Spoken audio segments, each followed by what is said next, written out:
بسم اللہ الرحمن الرحیم نحمدہ ونصلی علی رسولہ الکریم اما بعد الحمد للہ الذی ہدانا لہذا وما كنا لنہتدی لولا ان ہدانا اللہ اللہم صلی علی محمد وعلی آل محمد وبارک وسلم۔ اس درس کا عنوان ہے مزارعت اور مساقات کے شرعی مسائل اور احکام۔ جو ایگریکلچر سسٹم ہے، جو زرعی نظام ہے دنیا بھر میں اور ملکی سطح پر، اسلام اس سلسلے میں کیا رہبری کرتا ہے اور اس باب میں کسانوں سے کیا کوتاہیاں ہوتی ہیں، اس کو بتلانا مقصود ہے اس درس کے اندر۔ حضرت رسول اللہ صلی اللہ علیہ وسلم نے جیسے بہت سے انقلاب برپا کیے، اسی طریقے سے زرعی انقلاب اور زرعی نظام میں بھی کافی بہترین تبدیلیاں حضرت آقا صلی اللہ علیہ وسلم کی محنت کے نتیجے میں ہوئی ہے۔ بڑی تبدیلی، محسوس تبدیلی۔ انصار صحابہ مدینہ پاک کے اصل باشندے تھے، یہودی باہر کے رہنے والے تھے۔ یہودیوں نے ناجائز رسموں اور مشاعروں کے لیے انصار صحابہ کو قرض دیا اور ان کی کھیتی باڑیاں بطور رہن کے اپنے استعمال میں لا لی۔ ناجائز جنگوں میں انصار صحابہ کو استعمال کرنا شروع کیا۔ اصل باشندے ہو کر بھی انصار صحابہ بے گھر ہو چکے تھے، اور یہودیوں نے ان کسان صحابہ کو سود، بیاج اور ان کی ناجائز خواہشات کی وجہ سے گروی لے کر اپنا غلام بنا لیا تھا۔ سود کا حرام ہو جانا، ناجائز رسومات کا خاتمہ، حضرت آقا صلی اللہ علیہ وسلم کے کرنے کے بعد، اور پھر جو کچھ اخلاقی، سماجی تبدیلیاں سیرت نبوی نے پیدا کی ہیں، جو قرض لینے والے تھے وہ ساری دنیا کے مہمان نواز بن گئے۔ جو یہودیوں کے قرضوں کی وجہ سے، سود و بیاج اور رہن کی وجہ سے غلام بن چکے تھے، وہ بڑے بڑے بادشاہوں کی میزبانی کرنے والے اور ان کو دعوت دینے والے بن گئے۔ زرعی نظام کو حضرت رسول اللہ صلی اللہ علیہ وسلم نے نظر انداز نہیں کیا۔ نظام معیشت میں، اکنامک سسٹم میں زرعی نظام کا بہت بڑا دخل ہوتا ہے۔ اس کی آمدنی، کسانوں کو حقوق، کسانوں کو ایڈوانسڈ مشینیں اور کسانوں کو بیج قرض پر دینا، نئے نئے تجربات سے ان کو واقف کرنا، کس زمین میں کون سی بیج ڈالی جائے، کس موسم میں بیکٹیریا سے بچانے کے لیے کون سی دوا ماری جائے، ہونے والی سائنسی تحقیقات گاؤں گاؤں، دیہات دیہات پہنچائی جائے، انسانی صحت کو نقصان پہنچانے والی دواؤں کے چھڑکاؤ سے کسانوں کو روکا جائے، پانی کا انتظام، آبی ذخیروں کا استحکام اور بارشوں کے نہ ہونے کے نتیجے میں ان کے نقصان کی پابجائی اور ریکوری کی فکر، اسلامی حکومت میں ان سارے پہلوؤں پر بہت امانت داری اور درد مندی کے ساتھ توجہ دی جانی چاہیے۔ کسان نہ ہو تو دانا پانی ہمیں نہ ملے، پوری انسانیت مشقت میں پڑ جائے، لیکن مونوپولی اور استحصالی نظام چند بنیوں کے تسلط نے گاؤں کی سطح سے لے کر ملک کی سطح تک پورے پیاز ایک ساتھ خرید لے، پورا دودھ ایک جگہ پر جمع کر لے، پوری سبزیاں ایک ریلائنس کے قبضے میں آ جائیں اور پھر وہ کم قیمتوں میں لے، منمانے طریقوں سے قیمتیں لگائے اور کسان خود پیاز اگا کر پیاز کے استعمال کرنے میں ان بنیوں کی طے کی ہوئی قیمت کا پابند بن جائے۔ یہ وہ صورتحال ہے جو ساری دنیا میں اور ہندوستان جیسے ملکوں میں بھی محسوس کی جا رہی ہے۔ ٹماٹروں کو سڑکوں پر پھینک دیا جاتا ہے جب اس کی قیمتیں گر جاتی ہیں۔ قیمتیں بڑھانے کے لیے غلوں کو سمندروں میں ڈال دیا جاتا ہے تاکہ غلہ بازار میں نہ پہنچے، اور زیادہ غلہ جب بازار میں آ جائے گا تو قیمتیں کم ہو جائیں گی، اور ہمیں تو قیمت بڑھا کر ہی رکھنا ہے۔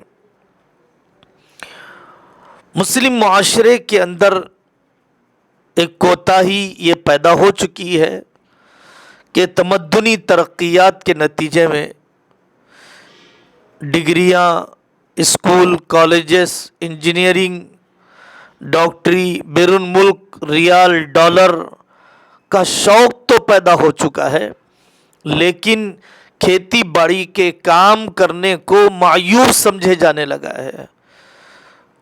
ایکڑوں کی زمینیں ہیں، گنٹوں کے گنٹے ہیں، لیکن بیٹے کو باپ کی زمین میں دلچسپی نہیں ہے۔ وطن چھوڑ سکتا ہے، بیرون ملک جا سکتا ہے، لیکن یہ کام نہیں کر سکتا ہے، اس کو ہلکا سمجھتا ہے، پرمشقت ہونے کی وجہ سے جی چراتا ہے۔ دوسری قوموں کو، ہندو بھائیوں کو بٹائی پر دے دیا جاتا ہے۔ یہ نہیں ہونا چاہیے۔ حضرت رسول اللہ صلی اللہ علیہ وسلم نے یہ فضیلت سنائی ہے کہ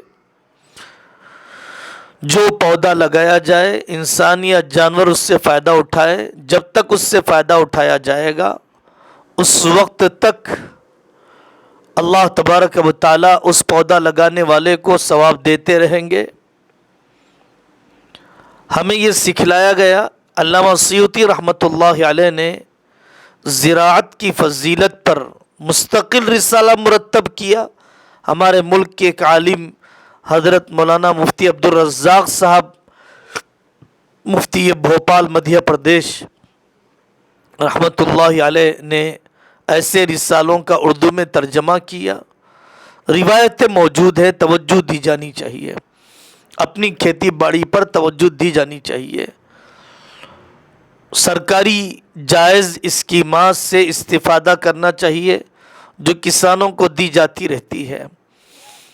کسان کا ایک مسئلہ سود اور بیاج کے علاوہ، اپنی اولاد کی تربیت میں کوتاہی کے علاوہ، نئی تمدنی ترقیات سے استفادے میں کمی کے علاوہ ایک بڑی کوتاہی ہے دینی جہالت، رسم و رواج پر پیسوں کا لٹانا اور معاملات کے ابہام اور زمینوں کی تقسیم، میراث کی تقسیم، باپ بیٹے میں میراث کی تقسیم کے واضح طور پر نہ ہونے کی وجہ سے ایسی الجھنیں چھوڑ کر مرنا کہ جو عدالتوں کے حوالے کر دیں، پھر نسلیں بیت جاتی ہیں، مقدمے بازیاں ختم نہیں ہوتی ہیں۔ ضرورت اس بات کی ہے کہ کسان تقسیم جائیداد، تقسیم مال، میراث کی تقسیم اور بیٹے بیٹیوں میں معاملے کی صفائی کو چھوڑ کر مرے، کس کی زمین کہاں تک ہے، کون سا گھر کس کو دیا، تاکہ مقدمات کی الجھن اس کی جائیداد کو ضائع نہ کر دے اور وہ حشر نہ ہو جائے جو ایک بندر نے 2 بلیوں کا کیا تھا کہ 2 بلیوں کو ڈبل روٹی ملی، بریڈ ملا، اور وہ لا کر انہوں نے بندر کو دیا کہ آپ باہمی برابر منصفانہ تقسیم کر دیجئے، جدھر پلڑا جھک جاتا اس طرف کی وہ ڈبل روٹی بریڈ کھا لیا کرتا، یہاں تک کہ دونوں طرف کی مکمل بریڈ اس نے کھا لیا اور دونوں بلیوں کو خالی ہاتھی بھیج دیا۔ عدالتیں ساری جائیداد کھا جاتی ہیں، رشتے کھا جاتے ہیں، محبتیں عدالتیں کھا جاتی ہیں، اور اس کے بعد دونوں فریقین کو خالی ہاتھ ہی واپس ہونا پڑتا ہے۔ مزارعات کے نظام کے اندر شریعت نے یہ چاہا ہے، حضرت عمر رضی اللہ عنہ نے بطور خاص اپنے زمانے میں خلافت کی زمین کو اسلامی مملکت کے علاقے کو زیادہ سے زیادہ استعمال میں آ جائے اور زیادہ سے زیادہ زرعی منافع ایگریکلچرل بینیفٹس مل جائیں، اس کی کوشش کی تھی حضرت عمر رضی اللہ عنہ نے۔ ڈیم آباد کروائے، پانی کی سینچائی آسانی سے ہو سکے، اس کا نظام حضرت عمر رضی اللہ عنہ نے بنایا۔ حضرت عمر رضی اللہ عنہ کی زندگی اس ہمہ جہتی اصلاح میں بھی امت کے لیے بہت زیادہ نمونہ ہے، اور اس وسعت نظری میں اور کام کے مختلف میدانوں کے کارنامے میں بھی حضرت عمر رضی اللہ عنہ کی زندگی نمونہ ہے۔ مزارعات میں اسلام نے یہ شرط رکھی ہے کہ مزارعات ابتدا میں اجارہ ہے، انتہا میں شرکت ہے۔ اجارہ ہے یعنی زمیندار کاشتکار کو محنت کرنے کے لیے اپنی زمین دیتا ہے اور محنت کرنے کے لیے اپنے پاس رکھ لیتا ہے۔ دونوں عقل مند ہوں، سمجھدار ہوں، معاملے کی حقیقت کو جانتے ہوں، اور زمین فائدہ اٹھائے جانے کے قابل ہو، اور زمین کاشت کیے جانے کے قابل ہو، اور زمین کاشتکار کے حوالے کر دی جائے۔ وضاحت ہونی چاہیے کہ بیج کس کا ہوگا اور دونوں میں سے کس کس کی کیا ذمہ داریاں ہوگی۔ زمین میں کون سی چیز کس جنس کی بوئی جائے گی، کیونکہ مختلف چیزوں کے کاشت کرنے میں زمین کی استعداد اور محنت کی سطح مختلف ہوتی ہے۔ مدت بیان کرنا چاہیے کہ آپ 4 مہینے کے لیے لے رہے ہیں، زمین بٹائی پر دی جا رہی ہے، 1 سال کے لیے دی جا رہی ہے۔ عام متن ایک فصل ایک پھل جتنی مدت میں کٹائی ہوتی ہے اتنی طے ہونی چاہیے۔ عرف عام میں جتنی مدت ہوتی ہے اتنی مدت تو مانی ہی جائے گی، اور جو بھی غلہ آئے گا وہ غلہ دونوں کے درمیان مشترک ہونا ضروری ہے۔ اس کی اجازت نہیں ہے کہ 10 کنٹل پہلے مالک زمین کو دیے جائیں گے، باقی جو ہوگا وہ کاشتکار کو دیا جائے گا، مزارع کو دیا جائے گا، اور رب الارض پہلے اتنے لے لے گا، ایسا طے کرنے کی اجازت نہیں ہے۔ ہو سکتا ہے 10 کنٹل ہی آئیں، ہو سکتا ہے 10 کلو ہی آئیں، تو صرف زمین کے مالک کو مل جائے گا، محنت کرنے والے کو نہیں ملے گا، مزارع کو نہیں ملے گا۔ تو چونکہ عقد مزارعات انتہا کے اعتبار سے وہ شرکت کا معاملہ ہے، اس لیے شرکت کا معاملہ ہونے کی وجہ سے دونوں کی حصے داری ہونی چاہیے آنے والی فصل کے اندر، آنے والے غلے کے اندر۔ یہ بھی طے کرنا ضروری نہیں ہے، یہ بھی طے کرنا ناجائز ہے کہ فلاں حصے میں جو غلہ آئے گا وہ مالک کا ہوگا، باقی کناروں پر جو غلہ آئے گا وہ کاشتکار کو، مزارع کو، محنت کرنے والے کو دیا جائے گا۔ ایسا طے کرنا بھی غلط ہے، کیونکہ ہو سکتا ہے وہیں پر غلہ آئے اور ہو سکتا ہے وہیں پر غلہ نہ آئے، تو پھر کاشتکار کو، محنت کرنے والے کو اور مالک زمین کو حصے داری نہیں ملتی ہے کوئی خاص مقدار یا کسی خاص جگہ کے تعین کرنے پر۔ عام طور پر فقہا میں کچھ شکلیں بیان کی جاتی ہیں کہ زمین ایک شخص دے رہا ہے اور باقی محنت، بیج، مشنری وغیرہ دوسرے کی ہو۔ دوسری شکل محنت ایک طرف سے ہو اور بیج وغیرہ بھی زمین والے کی طرف سے ہی ہو اور آلات اور مشنریاں دوسری طرف سے ہوں۔ ایسا بھی ہو سکتا ہے، کیا جا سکتا ہے معاملہ۔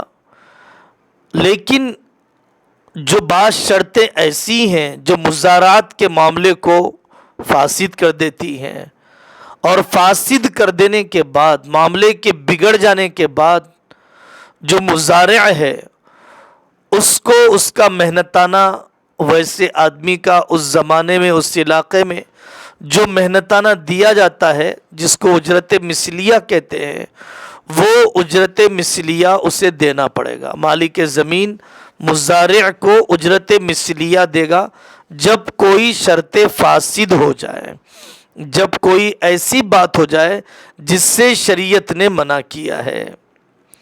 زمیندار کو کہا جائے کہ آپ کو محنت کرنا پڑے گا، غلط ہے یہ بات۔ یا اسی طریقے سے زمیندار کاشتکار کو کھل کر کام کرنے کا موقع نہ دے، رکاوٹ ڈالے، تخلیہ نہ کرے، یہ بھی اس کو فاسد بنا دیتا ہے۔ مزارعات فاسدہ کے اندر جلدی سے جلدی معاملہ ختم کرنا چاہیے اور شریعت کی منشا کے مطابق اسے کام کرنے دینا چاہیے۔ دوسرا موضوع ہے مساقات کا، کہ مالک زمین، مالک کھیت، مالک باغ دوسرے آدمی کو سینچائی کے لیے، پانی پہنچانے کے لیے رکھ لے، اور جو پھل بھی آئے گا اس کا 5%، 10% اس کو دیا جائے گا۔ یہ بھی جائز ہے، پھلوں کے پکنے کی مدت باقی ہو اور پکنے تک یہ شخص وہاں پر پانی کی سینچائی کرتا رہے۔ اس میں بھی ایسی شرطیں لگانا جو معاملے کو فاسد بنا دیتی ہیں، ایسی شرط لگانا جائز نہیں ہے۔ پھلوں کے پکنے سے پہلے زمین کا مالک سینچائی کرنے والے کو معاملے سے بے دخل نہیں کر سکتا ہے، اجرت مثلیہ دینا پڑے گا۔ کوئی ایسی الجھن پیدا ہو گئی مالک زمین کی طرف سے، مالک زمین کی طرف سے، تو سینچائی کرنے والے آدمی کو اجرت مثلیہ دی جاتی ہے، اجرت مثلیہ اس شخص کو دی جاتی ہے۔ یہ بات یاد رکھنا چاہیے کہ باغوں کی خرید و فروخت ہوتی ہے، پورے باغ کو 1 سال کے لیے، 2 سال کے لیے کرائے پر لے لیا جاتا ہے، یہ جائز ہے۔ ابھی پھل پکے نہیں، درخت پر پھل ہیں، بدو صلاح نہیں ہوا، ہلاکت کا اندیشہ ہے، تو ایسے موقع پر پھلوں کو درخت پر خرید لینا جائز نہیں ہے، اس لیے کہ غرر کا اندیشہ ہے، دھوکے کا اندیشہ ہے، نقصان کا اندیشہ ہے۔ غرر کا جہاں پر اندیشہ ہو، شریعت نے اس معاملے کو ناجائز قرار دیا ہے، ناجائز قرار دیا ہے۔ تو پھلوں کے کاروبار والوں کو اس پہلو کی رعایت کرنا چاہیے کہ جب پھل کے نقصان ہو جانے کا اندیشہ نہ ہو، ہلاکت کے اندیشے سے وہ محفوظ ہو جائے، اس وقت ان کو خرید لیا جائے، اس کو بیچا جائے، یا پورے باغ کو ہی 1-2 سال کے لیے، 6 مہینے، سال کے لیے کرائے پر لے لیا جائے اور جو چاہے وہ اس میں کرتا رہے۔ یہ بات حضرت مولانا تقی عثمانی صاحب دامت برکاتہم نے لکھی ہے۔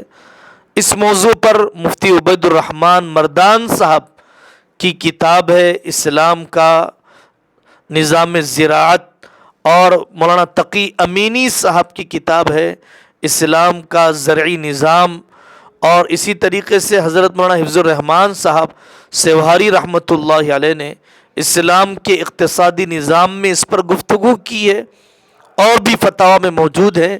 اللہ تبارک و تعالی شریعت کے علم کو صحیح جان کر عمل کرنے کی ہمیں توفیق عطا فرمائے۔ وآخر دعوانا ان الحمد للہ رب العالمین۔ وتصفو الحياة بنور